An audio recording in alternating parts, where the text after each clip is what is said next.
Salut les filles, bienvenue sur The Pretty Bonne. Aujourd'hui je suis contente de vous retrouver pour un autre tutoriel maquillage. Et cette fois-ci je suis allée vraiment vers le look glamour pin-up et qui est vraiment très classique. Donc comme vous pouvez le voir, ça reste un teint qui est très parfait, assez mat, avec un bon petit highlight sur les pommettes, des lèvres rouges et glossy et des yeux avec un cut crease, un bon trait de liner et des faucilles.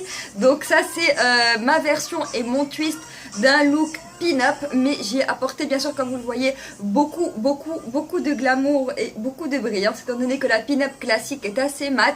Moi j'y suis allée pour tout le contraire. Aussi je voulais vous dire que tous les produits que j'utilise dans cette vidéo viennent du drugstore, donc des produits de Make Up Revolution, Avon, Catrice, Maybelline, PB Cosmetics, Flormar, etc. Donc voilà, si vous aimez ce look et que vous voulez savoir comment le réaliser, continuez de regarder. Ok, alors on commence avec aucun cheveu sur notre visage. Ma peau est déjà hydratée. Pour mon primer, je vais utiliser le Nivea Men, donc le baume après rasage en tant que primer. C'est une astuce que je vous conseille, c'est vraiment pas mal pour les peaux normales. Donc oui, une étape essentielle pour moi, c'est de mettre le correcteur orangé de chez Essence sur mes cernes. Aujourd'hui, je vais le mettre aussi sur le contour de ma bouche parce qu'on aura des lèvres rouges. Concernant mon fond de teint, je vais utiliser celui de chez L'Oréal, le Infaillible 24 heures mat. Je l'applique toujours directement sur mon visage. Je l'estompe avec un pinceau Real Techniques avant de le finaliser ou de finaliser son fini avec une éponge de chez Real Techniques aussi. C'est ma manière préférée d'appliquer mon fond de teint, pinceau pour étaler et éponge pour travailler. Bon alors j'ai déjà fait mes sourcils et je vais utiliser un anti-cerne, le Fit Me de chez Maybelline, sur tous les endroits où je veux de la couvrance supplémentaire, menton, cerne, front et contour de ma bouche.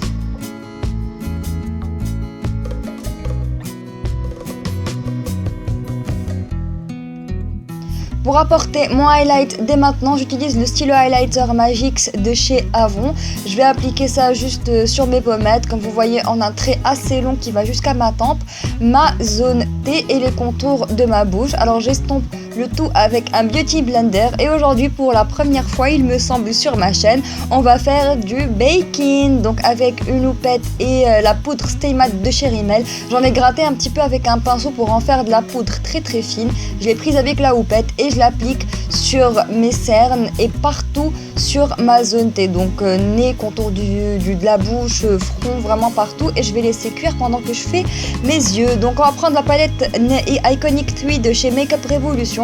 Je prends la teinte mat la plus claire et je l'applique de mon creux jusqu'en haut. Donc bien sûr avant j'ai appliqué mon primer de chez Avon et maintenant je vais prendre ce crayon gris de chez Belle et je vais commencer à dessiner mon cut crease. Alors je vais vous montrer toute cette étape, je vais pas zapper le moindre petit truc parce que c'est certainement l'étape essentielle pour assurer la réussite de notre cut crease. Donc un cut crease n'est pas un maquillage facile à réaliser, c'est la première fois que je vous le fais sur ma chaîne, je ne suis pas une experte non plus.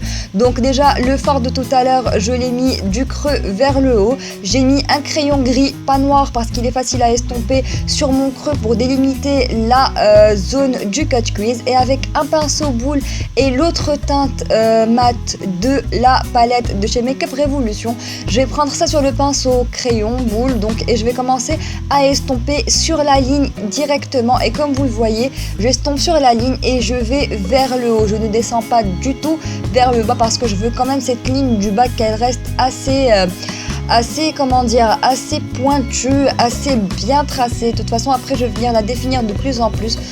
Donc désolé si ce clip est assez long, mais c'est juste pour que vous puissiez vraiment bien voir ce que je fais. Donc j'y vais vraiment généreusement, je reprends du produit, je concentre le produit sur le côté externe de mon cut crease et je commence à revenir vers l'arrière, et petit à petit, moins j'ai de produit sur mon pinceau, plus je commence à monter vers l'arcade sourcilière comme vous le voyez là tout de suite. Donc prenez votre temps, ça ne sert à rien de vous presser parce que si vous vous pressez, vous risquez de faire une erreur qui sera très difficile à réestomper. Donc prenez votre temps et estompez bien. Et ensuite, bien entendu, je reprends la teinte que j'ai utilisée tout à l'heure, mais cette fois sur un pinceau un peu plus petit, boule, mais un peu plus fluffy que le pinceau crayon. Donc un pinceau boule mais un peu plus fluffy qu'un pinceau crayon, et je vais passer juste par-dessus la délimitation entre la teinte foncée et la teinte claire pour bien estomper le tout. Alors pour donner un peu plus de définition, je vais commencer par prendre un fard noir mat. Celui-ci vient de chez Avon sur un pinceau biseauté et je prends mon produit vraiment petit à petit, j'en prends vraiment tout petit peu à la fois. J'applique la majorité sur le coin externe et comme vous le voyez, je l'étire en une sorte de wing, de flic, comme une sorte d'eyeliner à l'extérieur et je réestompe. Donc la majorité du produit va à l'extérieur et ce qui vous reste sur le pinceau, vous le ramenez à l'intérieur et vous délimitez bien comme il faut votre cut crease et bien sûr petit à petit. Vous en ajoutez, vous estompez, vous en réajoutez et vous réestompez jusqu'à ce que vous soyez satisfaite de votre résultat et bien sûr vous réestompez le tout avec votre pinceau boule.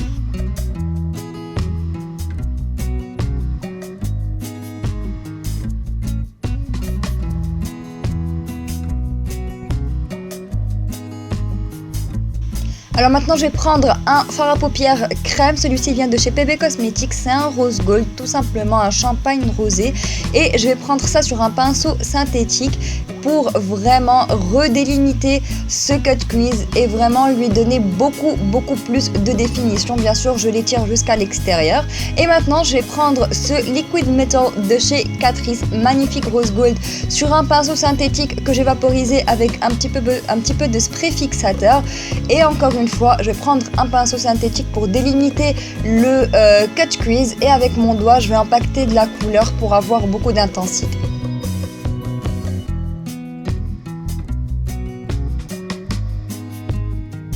Dernière touche définition, on reprend un tout petit peu de noir, on le remet dans notre cut crease pour donner une intensité maximale et on réestompe. Alors j'estompe d'abord un tout petit peu avec le pinceau biseauté pour bien le flouter. Ensuite je vais prendre la teinte la plus claire de la palette et ça va être ma couleur highlight pour mon arcade sourcilière. Et je passe un tout dernier coup de pinceau boule sur le cut crease pour l'estomper bien comme il faut. Donc c'est la phase finale de l'estompage. Je fais la même chose sur l'autre œil et on va passer au liner. Alors j'ai commencé par faire un liner avec ce feutre de chez Essence. Bon, vous allez voir que j'ai utilisé ça au début juste pour donner un petit peu la forme de mon caraï. Pour le wing, comme vous l'avez vu, quand je l'ai étiré, je l'ai vraiment emmené à la rencontre du wing que j'avais en haut sur le cut crease. Vous voyez que je les ai un petit peu reliés juste en haut. Alors comme vous le voyez, mon feutre il avait du mal à glisser sur les paillettes, alors j'ai utilisé pour délimiter le contour et ensuite j'ai pris un eyeliner liquide, celui-ci vient de chez Makeup Revolution et je vais l'utiliser pour me donner une ligne vraiment droite, fine et bien faite. Bon, pas si fine que ça, notre eyeliner est assez exagéré quand même, donc c'est un beau caraï. Mascara de chez Avon avant d'appliquer des Fossi de chez Ardell, ce sont les Wispies et je vais les appliquer normalement.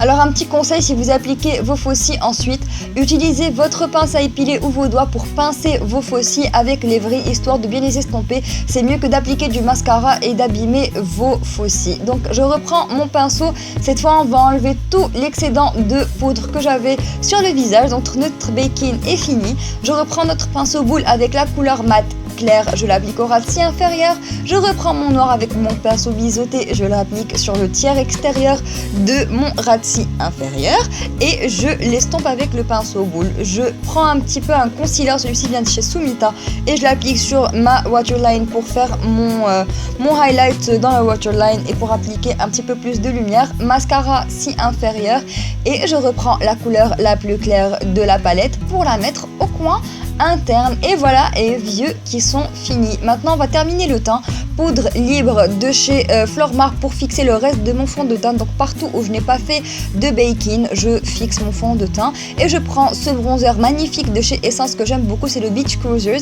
Il est assez clair pour ma peau quand même, donc il va juste me donner la chaleur minimale. Je ne veux pas avoir trop de chaleur à mon visage, je ne veux pas trop de définition, donc je prends ça, je l'applique sur le contour de mon visage et sur mon cou et je vais prendre un pinceau précis, plus précis que ça, et je vais prendre juste la partie mat du bronzer. Il est quand même assez clair, utilisez quelque chose d'assez clair quand même pour votre teint et je vais utiliser ça pour faire un très léger contouring que je vais venir réestomper plus tard. Je vais prendre les perles CC de chez Avon. Ce sont des perles en poudre qui ont une très faible luminosité. Je vais appliquer ça sur mes pommettes et sur ma zone T juste pour redonner un petit peu plus de vie à mon visage après le baking. Et je vais intensifier mon highlight sur mes pommettes avec le trio de chez Sleek Face Form que vous pouvez trouver chez les vendeuses ou en parfumerie Hair City à Madrid, Casablanca. Pour mon blush, je prends ce rose bébé de chez Makeup Revolution que j'applique légèrement sur mes pommettes. Et ensuite, on va passer aux lèvres. On va avoir des lèvres rouges et glossy, mais vous pouvez très bien utiliser un nude ou un mauve ou un rose flashy ou n'importe quelle couleur ira parfaitement avec ce look des yeux. J'avais juste le sentiment et l'envie d'y aller avec un rouge glossy, ce que je n'ai jamais fait sur ma chaîne. Donc j'ai commencé par délimiter le contour de mes lèvres et les remplir avec ce crayon de chez PB Cosmetics. Et pour mes lèvres, je vais utiliser ce duo de chez Makeup Revolution, donc rouge à lèvres et gloss. Je vous laisse la référence en barre d'informations, bien entendu. Ça fait très longtemps que j'ai envie d'utiliser ce duo. Laissez-moi vous dire que je l'aime énormément. C'est une très jolie couleur de rouge à lèvres. La texture est très crémeuse. Donc je vais prendre le rouge à lèvres, je vais l'appliquer par-dessus mon lip liner pour donner vraiment une belle couleur bien opaque. Alors vous pouvez très bien garder des lèvres mat comme ça. C'est très joli. Sinon, si vous vous sentez un petit peu plus osé comme moi, vous prenez le gloss, que ce soit celui-là ou un gloss transparent, et vous l'appliquez par-dessus. Ça vous donnera ce joli fini et des lèvres très glossy et très pulpeuses. Donc voilà les filles, ce tutoriel est maintenant fini. J'espère qu'il vous a plu. C'est vraiment un look très classique, parfait pour le temps des fêtes, parfait pour le réveillon. Et voilà, moi j'ai adoré vous faire cette vidéo. J'espère qu'elle vous a plu.